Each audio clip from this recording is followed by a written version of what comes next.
Sa 20 godina bilo mi je teško prihvatiti da imam bolest koja je neizlječiva i s kojom ću se nositi cijeli život. Nisam znao detalje, znao sam da je to bolest crijeva, da imaš problema s tim proljevima, bolovi u trbuhu i takve stvari. Prvo što moram reći, uhvatila me panika.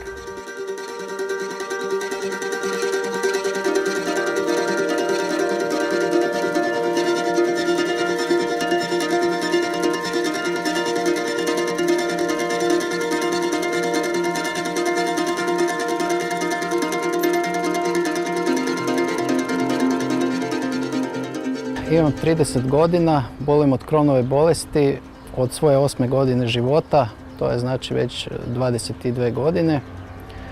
S tim što su mi je dijagnosticirali 97. godine, znači 6 godina sam krivo liječen. Dijagnoza je bila na hitnoj operaciji kad mi se desio zapetljaj crijeva. Tad su me otvorili i vidjeli su da je Crohnova bolest u pitanju. Bolest mi je dijagnosticirana sa 20 godina kada sam bila na 2. godini fakulteta kao već zapuštena bolest jer sam prve simptome osjetila još u srednjoj školi, no bolest nije bila prepoznata, to jest nisam imala dijagnozu.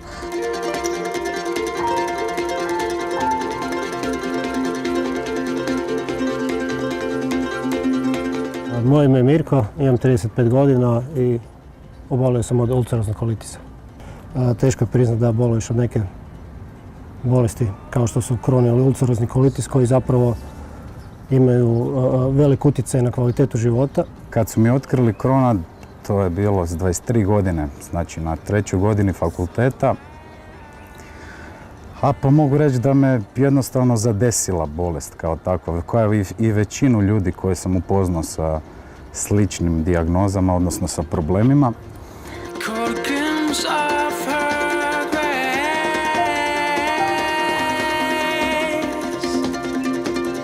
Bolujem od Crohnove bolesti od svoje, zapravo s 19 godina su mi dijagnosticirali, a s 18 sam već prve simptome dobio.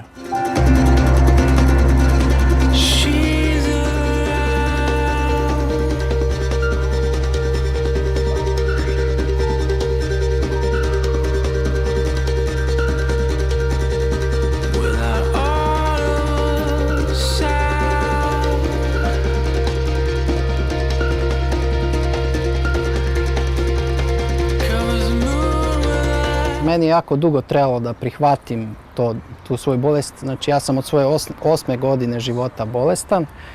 I prvo je bila ta operacija i onda smo svi mislili nekak sad sam operiran, bilo mi je dobro i mislili smo to je to. Biću na terapiji, ali bit će mi dobro. Međutim, već nakon 2 godine su opet krenuli simptomi, bolovi, mršavljenja, proljevi. Pa meni se zapravo sve odvijalo dosta brzo i burno.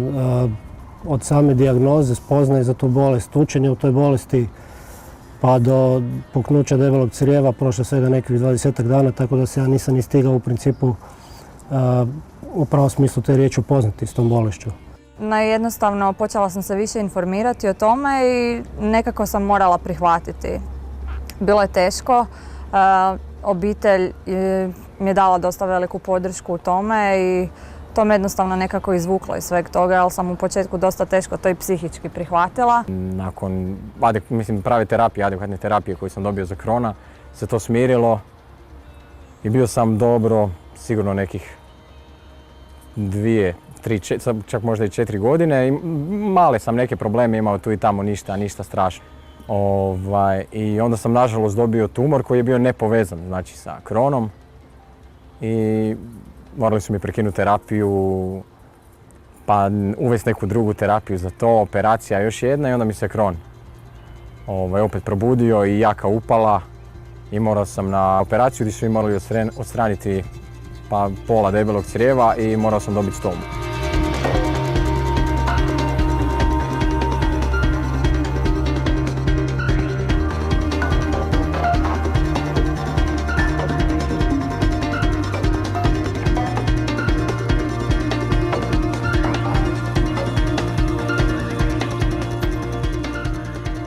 S 19 godina onako dosta, ajmo reći, bezbrižno sam živio. Ideš dalje polako, dan po dan, bez nekakvih većih problema. i onda te to pokosi i doslovce sad sam bolestan i ništa više. Meni kao osobi je bio najveći problem to što ja stvarno nikad nisam bio nešto pretjerano bolestan. Odnosno nisam imao kontakta sa doktorima, osim, ne znam, cijepljenja, vađenje krvi ili, ne znam, zubar. Meni je problem bio dosta velik što okolina nije prepoznala Crohnovu bolest, niti ulcerozni kolitis kao veliki problem, a te bolesti imaju značajan utjecaj na kvalitetu života svakog oboljelog. To su bolesti koje uzrokuju invaliditet i koje jednostavno čovjeka mogu isključiti iz društva. Zbog svoje bolesti koja je takva kakva je i zbog toga što mi je ostalo samo oko metar, nešto malo više od metra tankog crijeva, sam sada na toj, tako se zove, biološka terapija. To zapravo je prava medicinska terapija, ne veze sa nekakvom alternativom. Znači, zbog nje moram ići svaki tjedan u bolnicu sa uputnicom. Znači, svaki put moram uzeti uputnicu. Za uputnicu se čeka. Moram ići laboratorijske nalaze vaditi. Za to se opet čeka. Onda se čeka da uzmem te nalaze. Svaki dan je, recimo, drugačiji. Ti ne znaš da li ćeš se probuditi taj dan, da će ti biti dobro, da li će ti biti loše. Niko ne želi bolesnog čovjeka na plaći, jer i oni ljudi žive od nečeg, ja ih razumijem. Ne kažem da je pošteno, ali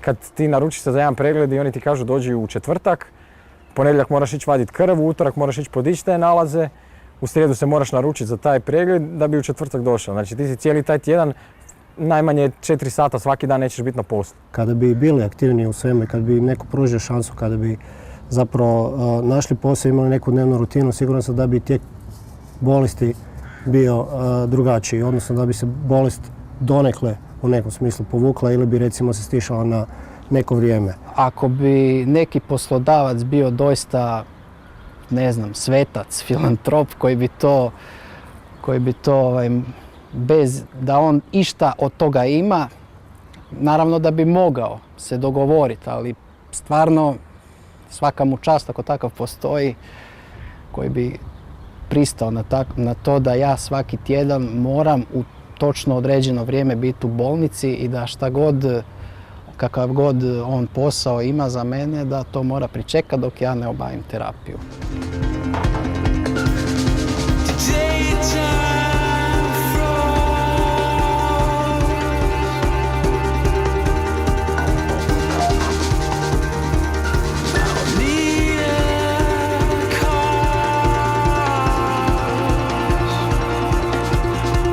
Našoj državi taj problem da znači, naši poslodavci nemaju nikakve beneficije ako zaposle osobu s Crohnovom bolesti, to je isto problem zato što Crohnova bolest nije okarakterizirana, znači nema registar oboljelih da bi mi dobili nekakva prava, da bi se ukazalo da zapravo i postojimo, da smo tu i da nas je puno. Velik je problem što sustav obrazovanja i zapošljavanja ne prepoznaju osobe oboljele od upalnih bolesti crijeva. Sustav nije prilagođen i ljudi često moraju odustajati od obrazovanja, ispadaju iz sustava obrazovanja. Često su dugo godina na burzi, ne mogu pronaći adekvatno zaposlenje. I to doista utječe na naš život i kvalitetu života. Kada se čovjek sa bilo kakvom bolešću suoči, mijenjaju se neki prioriteti u životu i iskreno rečeno, ja da nemam obitelj, imam 2 male djece, siguran sam da bi se puno teže nosio sa svime time. Oni su definitivno sada nešto što me iz ovoga izvlači, da barem ne mislim svaki dan i svaku minutu na to. Teško mi je uskladiti obveze koje imam na faksu sa obvezama kao pacijent, jer kad izostanete po par tjedana to se već očituje na rezultate i školovanje, a kamoli kad zbog operacije izostanete po par mjeseci. Tako da već sam izgubila 2 godine na fakultetu zbog toga. A bolest kako me promijenila, pa mislim narušila mi je kvalitetu života, ali s neke strane sam zahvalan. Glupo je reći zahvalan, ali promijenila me na bolje. Počeo sam cijeniti te sitnice koje mi sad život znači.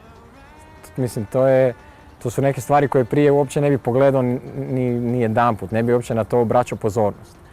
To su sad velike stvari u mom životu koje čine nekakav smisao u životu cijeli dan. I isto tad nisi bolestan, kad kad sam sa, ne znam, obitelji, s curom, bilo ko od mojih, nisi bolestan, dobro si, mislim da svatko to mora imati, bio zdrav ili bolestan, mora imati nešto gdje će se osjećati da tu pripada. I uz korona mi je to, mogu reći, oči su mi se malo više otvorile na sve to što je tu pred nama svima da to iskoristim.